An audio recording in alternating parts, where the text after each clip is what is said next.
Hello students. आज की हमारी ई क्लास का टॉपिक है examination questions of issue and redemption of debenture. Yes guys, issue and redemption of debenture से related जितने भी कंसेप्ट हैं हम अपने पहले के वीडियोस में इसे आपको दिखा चुके हैं, बता चुके हैं और पढ़ा चुके हैं। एक बार फिर से इनको गो थ्रू करने के लिए हमारे डिस्क्रिप्शन बॉक्स में दिए हुए प्लेलिस्ट को लिंक को ज़रूर देखें। लेकिन आज एग्ज़ामिनेशन क्वेश्चन की बात जो हम आपके सामने कर रहे हैं वो इसलिए भी ज़रूरी है क्योंकि हमें एग्ज़ामिनेशन पॉइंट ऑफ व्यू से कौन से क्वेश्चन इम्पॉर्टेंट हैं, किस तरह से हम इन कंसेप्ट को और रिकॉल कर पाएंगे। तो लेट्स गाइस स्टार्ट करते हैं।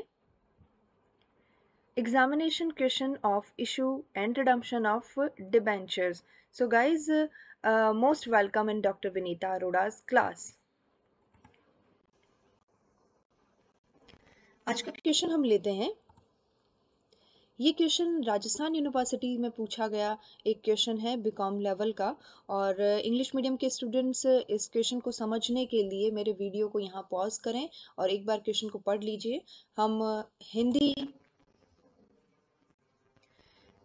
हिंदी लैंग्वेज से रिलेटेड जो क्वेश्चन है हमारे पास उसको हम गो थ्रू करते हैं। देखिए, 1 अप्रैल 2019 को जेड लिमिटेड ने 100 रुपए वाले 5000 12% डिबेंचर्स को 5% डिस्काउंट पर जनता को प्रस्तावित किया। यानी यहाँ पर 1 अप्रैल 2019 को डिबेंचर्स इशू किए गए और वो भी 5% डिस्काउंट पर, और जिसका भुगतान किया जाना था 1 मई 2019 को, यानी एप्लीकेशन 1 मई 2019 को पेड की जाएगी। इन डिबेंचर्स पर जो भी ब्याज दिया जाना है, ब्याज की राशि के 10% के बराबर टीडीएस काटना होगा। यस गाइस, टीडीएस के कंसेप्ट पर हमने बात की थी।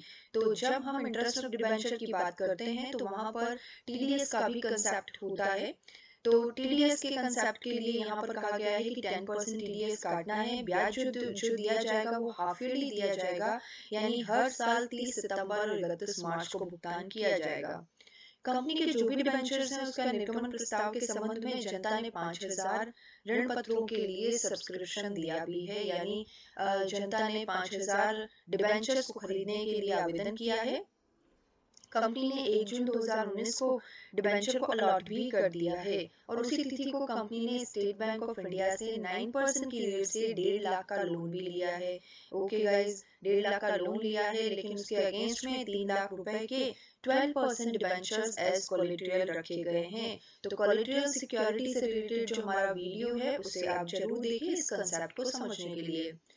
तो क्या क्या पूछा है, देखिए, ऋण पत्रों के निर्गमन बैंक से ऋण लेने यानी लोन लेने से लेकर और 31 मार्च 2020 को समाप्त होने वाले वर्ष के संबंध में डिबेंचर्स के लिए इंटरेस्ट की क्या एंट्री होगी, ये चीज सभी आपको बतानी है और कंपनी के बैलेंस शीट पर भी बात करनी है। गाइस, इस वीडियो को एंड तक जरूर देखिएगा क्योंकि हम यहाँ पर बैलेंस शीट के कंसेप्ट की भी बात कर रहे हैं कि डिबेंचर्स को किस तरह से बैलेंस शीट में पुट किया जाता है।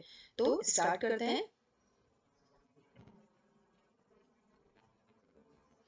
जर्नल ऑफ जेड लिमिटेड हमारी कंपनी, और हमारे एक एक ट्रांजेक्शन को हम आगे लेते जाते हैं गाइस। सबसे पहले 2019 मई 1 को डिबेंचर्स की एप्लीकेशन इनवाइट की गई थी और उसे हमने एक्सेप्ट किया था। यानी यहाँ पर हमारी जो एंट्री होती है सिंपली डिबेंचर्स के इशू से related bank account debit to debenture application and allotment. ध्यान दीजिएगा, यहाँ पर हमारे 95 रुपीज से एंट्री की जाएगी क्योंकि बैंक में हमारे पास 95 रुपीज ही आ रहे हैं। ध्यान होगा आपको, हमने क्वेश्चन में पढ़ा था कि ये हमारे डिबेंचर्स 5% डिस्काउंट के साथ इशू किए जा रहे हैं। तो गाइस, 5% डिस्काउंट के साथ इशू किए जा रहे हैं, तो फाइनली हमारी जो रेट बनती है वो 95 रुपीज की बनती है।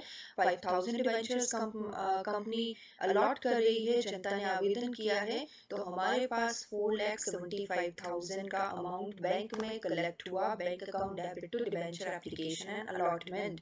नाउ गाइस, दूसरी एंट्री करते हैं, ट्रांसफर ऑफ एप्लीकेशन मनी। आप अच्छे से जानते हैं, एक एंट्री हम रिसीव्ड अमाउंट के लिए करते हैं और दूसरी एंट्री हम एप्लीकेशन मनी के ट्रांसफर के लिए करते हैं। तो debenture application and allotment, discount account debit क्योंकि डिस्काउंट दिया हुआ है 5 रुपए का, टू 12% डिबेंचर्स। देखिए यहाँ पर 4,75,000 रुपीज तो हमें पब्लिक से मिले हैं, 25,000 रुपए कंपनी खुद कंपनसेट कर रही है अपने फंड से, और फाइनली कंपनी का जो डिबेंचर है वो 5 लाख रुपए पर ही बुक्स ऑफ अकाउंट्स में लिखा जाएगा। सो गाइज ये है 12% डिबेंचर्स जो हमने पब्लिक को इशू किए। नाउ गाइज 1 जून को लोन लिया गया है और वो लोन लिया गया है कोलेटरल सिक्योरिटी के अगेंस्ट में। तो कोलेटरल सिक्योरिटी का जो कंसेप्ट था उसमें हमने आपसे बात की थी कि बैंक लोन के लिए एंट्री कर दीजिए बैंक टू बैंक लोन, और यदि कोलेटरल सिक्योरिटी के रूप में डिबेंचर्स रखे जा रहे हैं तो दो कंसेप्ट के साथ, दो अकाउंटिंग ट्रीटमेंट के साथ आप इसे ले सकते हैं। या तो आप एंट्री करें ही ना, और या एंट्री आप करें। तो जनरली मैं आपको ये सजेस्ट करूंगी, जब तक क्वेश्चन में रिक्वायरमेंट नहीं हो, जब तक क्वेश्चन नहीं कह रहा हो, तब तक कोलेटरल सिक्योरिटी की एंट्री नहीं करें। देखिए किस तरह से इस क्वेश्चन में किया गया है। सिंपली बैंक से लोन लिया गया, bank account debit to bank loan 1,50,000 का, और एक सिंपल ट्रांजेक्शन यहाँ पर दे दिया गया है केवल उसके नरेशन में कि 1,50,000 का लोन स्टेट बैंक से लिया गया और उसके अगेंस्ट में डिपॉजिट किए गए 12% डिवेंचर्स 3 लाख रुपीस के एज कोलेटरल सिक्योरिटी। ये एक अकाउंटिंग ट्रीटमेंट हो सकता है यदि हम कोई एंट्री ना करें और केवल सिंपली हम नरेशन में ही इसे शो कर दें। तो गाइस आगे चलते हैं। नाउ 30 सितंबर को अब हमें इंटरेस्ट की डेट आ गई है। डिबेंचर होल्डर्स को इंटरेस्ट देना होगा। तो डिबेंचर होल्डर्स को इंटरेस्ट कितना देना होगा, डिबेंचर होल्डर के इंटरेस्ट का हमारा वीडियो जरूर देखें, इंटरेस्ट ऑन डिबेंचर्स। तो वहां पर हमने आपको बताया था कि डिबेंचर के इंटरेस्ट के लिए हमें एंट्री करनी होती है, क्योंकि डिबेंचर इंटरेस्ट कंपनी के लिए एक एक्सपेंसेस है, तो it should be debited, debenture interest account debit, और इसका पेमेंट करना है तो टू बैंक, और साथ में टीडीएस हमें गवर्नमेंट को पेमेंट करना होगा। टीडीएस क्या होता है? टैक्स डिडक्टेड एट सोर्स, जिसे कंपनी जहां पर इनकम का जनरेशन होता है उसी जनरेटेड सोर्स पर ही, जनरेटेड जगह पर ही टैक्स को काट कर टैक्स को काट कर गवर्नमेंट को डिपॉजिट करवा दिया जाता है। तो ये कंसेप्ट टीडीएस का कहलाता है। तो देखिए हमारी entry, debenture interest account debit to bank to tax deducted at source, यानी टीडीएस की बात यहाँ पर की गई है, और जो 10% लिखा गया था उसे लिखा गया है। लेकिन सबसे पहले हम अपना इंटरेस्ट कैलकुलेट कर लेते हैं। हमारा इंटरेस्ट देखिए किस तरह से कैलकुलेट होगा।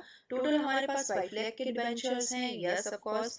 नाउ 12% की रेट यहाँ पर डिबेंचर इंटरेस्ट की है वो देखा जाएगा, और डिबेंचर इंटरेस्ट की जो रेट दी गई है वो एनुअली दी जाती है, जब तक कि स्पेशली कहा गया ना हो। तो ये एनुअली रेट गिवन है, तो एनुअली गिवन है तो हमारे पास डिबेंचर कितने महीने के लिए रहे हैं, देखिएगा 1 जून से लेकर 30 सितंबर को। 1 जून को इन डिबेंचर्स का अलॉटमेंट किया गया था और 30 सितंबर को अब हमें इंटरेस्ट देना है। सो गाइस 4 मंथ्स के लिए हमें डिबेंचर्स का इंटरेस्ट कैलकुलेट करना होगा, और वो 4 मंथ का इंटरेस्ट आया 20,000। नाउ इस 20,000 पर आपको 10% टीडीएस काट लीजिए। ये हमने टीडीएस काट लिया, बचा हुआ जितना भी अमाउंट है यानी 18,000 डिबेंचर होल्डर्स को पेमेंट कर दिए, यानी सभी के इंटरेस्ट में से 10% कट के फाइनली उसे जितना इनकम होना है उतनी ही डिबेंचर होल्डर के अकाउंट में पहुंचती है। तो ये कंसेप्ट टीडीएस का है। ओके गाइस आगे बात करते हैं।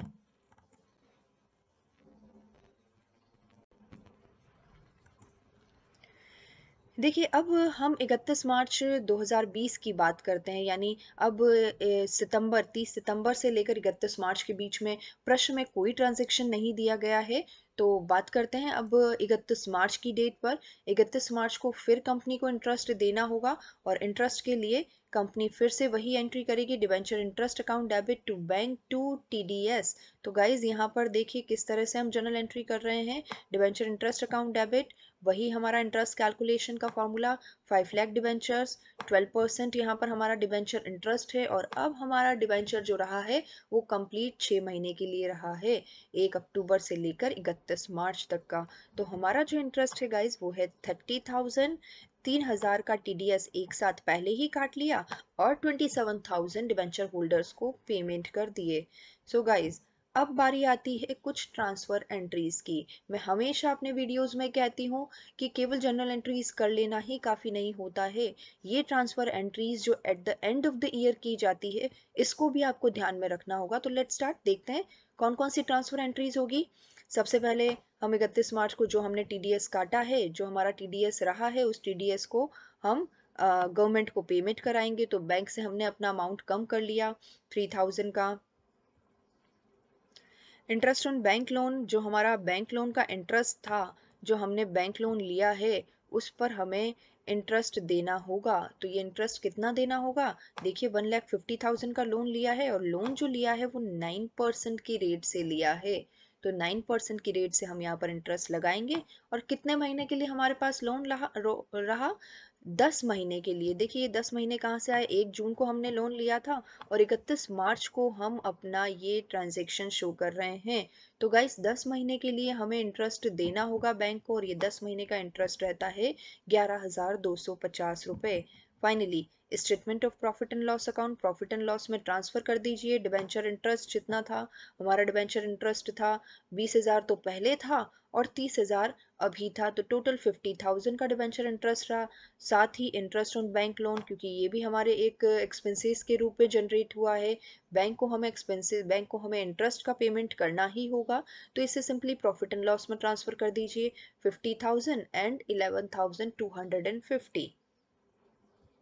Now guys last statement of profit and loss में हमें एक चीज और ट्रांसफर करनी होगी, वो है discount on issue of debentures.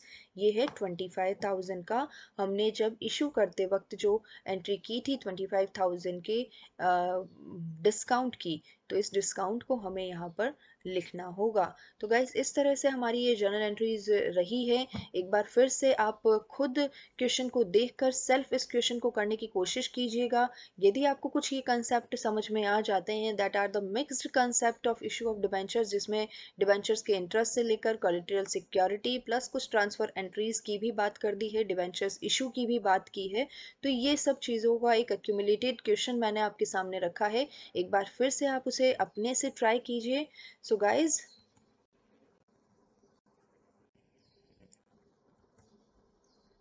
अब बात करते हैं बैलेंस शीट की। जैसा कि मैंने कहा था आपको कि बैलेंस शीट यहाँ पर हम बनाना आपको सिखाएंगे, तो बैलेंस शीट का फॉर्मेट आप सभी को अच्छे से ध्यान होगा। कंपनीज एक्ट 2013 के शेड्यूल 6 में इसका फॉर्मेट दिया हुआ है और इस फॉर्मेट के अकॉर्डिंग अब हमें वर्टिकल फॉर्मेट में बैलेंस शीट को बनाना होता है। वो जो टी फॉर्मेट वाला बैलेंस शीट है अब नहीं चलता। तो यहाँ पर देखिए क्या क्या हमें दिया हुआ है। इक्विटी एंड लाइबिलिटीज, तो इक्विटी एंड लाइबिलिटीज में share holder fund, share capital, reserve and surplus, ये सब फिक्स फॉर्मेट होता है, इसे आपको याद करना ही होगा। नाउ नॉन करंट लाइबिलिटीज में लॉन्ग टर्म बोरोइंग्स है, सिक्योर लोन है। अब देखिए लॉन्ग टर्म बोरोइंग्स में सिक्योर लोन हमें लेना होगा। देखिए 5 लाख रुपए के डिबेंचर्स हैं हमारे पास, तो हमने 5 लाख रुपए के डिबेंचर्स यहाँ पर लिख दिए हैं। जब आपने इशू किया था तो 12% डिबेंचर्स को आपने क्रेडिट किया था, तो ये 5 लाख डिबेंचर्स आपके बैलेंस शीट में आ गए। साथ ही में आपने एक सिक्योर लोन भी ले रखा है जिसके अगेंस्ट में डिबेंचर्स रखे गए हैं एज कोलेटरल सिक्योरिटी, तो ये 1.5 लाख रुपए का लोन आपने लिया गया।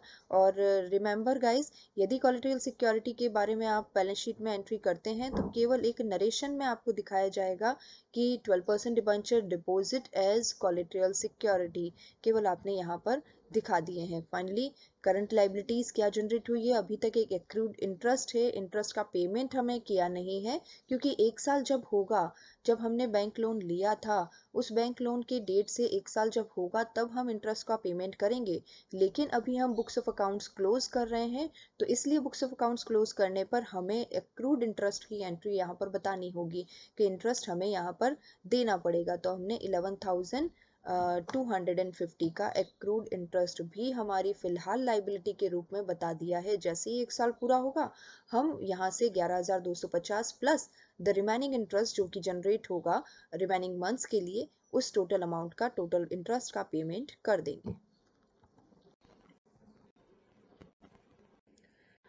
So guys, thank you everyone, and please don't forget to subscribe my channel. Thank you guys.